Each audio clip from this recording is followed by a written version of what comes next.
2 Kings 5.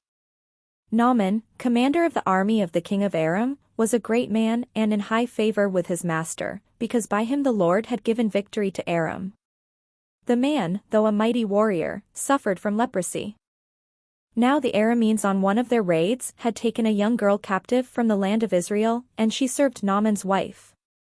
She said to her mistress, "If only my lord were with the prophet who is in Samaria. He would cure him of his leprosy." So Naaman went in and told his lord just what the girl from the land of Israel had said. And the king of Aram said, "Go then, and I will send along a letter to the king of Israel." He went, taking with him 10 talents of silver, 6,000 shekels of gold, and 10 sets of garments. He brought the letter to the king of Israel, which read, "When this letter reaches you, know that I have sent to you my servant Naaman, that you may cure him of his leprosy." When the king of Israel read the letter, he tore his clothes and said, "Am I God, to give death or life, that this man sends word to me to cure a man of his leprosy? Just look and see how he is trying to pick a quarrel with me." But when Elisha the man of God heard that the king of Israel had torn his clothes, he sent a message to the king.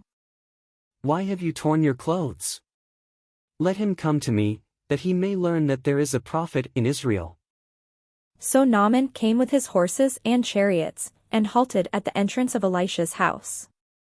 Elisha sent a messenger to him, saying, "Go, wash in the Jordan 7 times, and your flesh shall be restored and you shall be clean." But Naaman became angry and went away, saying, "I thought that for me he would surely come out, and stand and call on the name of the Lord his God, and would wave his hand over the spot, and cure the leprosy. Are not Abana and Pharpar, the rivers of Damascus, better than all the waters of Israel? Could I not wash in them, and be clean?" He turned and went away in a rage. But his servants approached and said to him, "Father, if the prophet had commanded you to do something difficult, would you not have done it?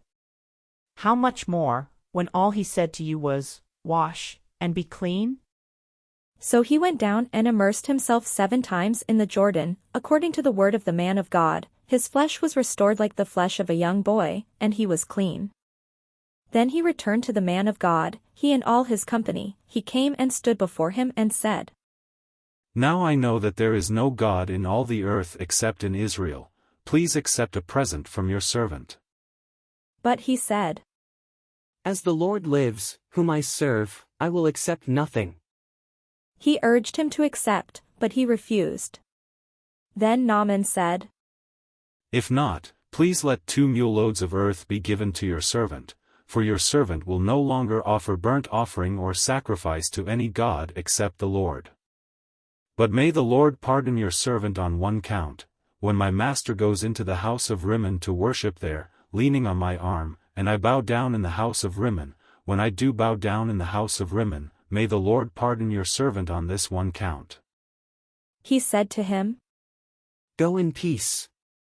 But when Naaman had gone from him a short distance, Gehazi, the servant of Elisha the man of God, thought, "My master has let that Aramean Naaman off too lightly by not accepting from him what he offered. As the Lord lives, I will run after him and get something out of him." So Gehazi went after Naaman. When Naaman saw someone running after him, he jumped down from the chariot to meet him and said, "Is everything all right?" He replied, "Yes, but my master has sent me to say, 2 members of a company of prophets have just come to me from the hill country of Ephraim. Please give them a talent of silver and 2 changes of clothing." Naaman said, "Please accept 2 talents."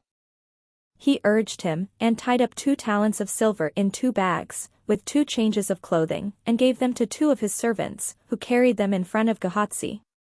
When he came to the citadel, he took the bags from them, and stored them inside. He dismissed the men, and they left. He went in and stood before his master, and Elisha said to him, "Where have you been, Gehazi?" He answered, "Your servant has not gone anywhere at all." But he said to him, "Did I not go with you in spirit when someone left his chariot to meet you? Is this a time to accept money and to accept clothing, olive orchards and vineyards, sheep and oxen, and male and female slaves?" Therefore the leprosy of Naaman shall cling to you, and to your descendants forever. So he left his presence leprous, as white as snow.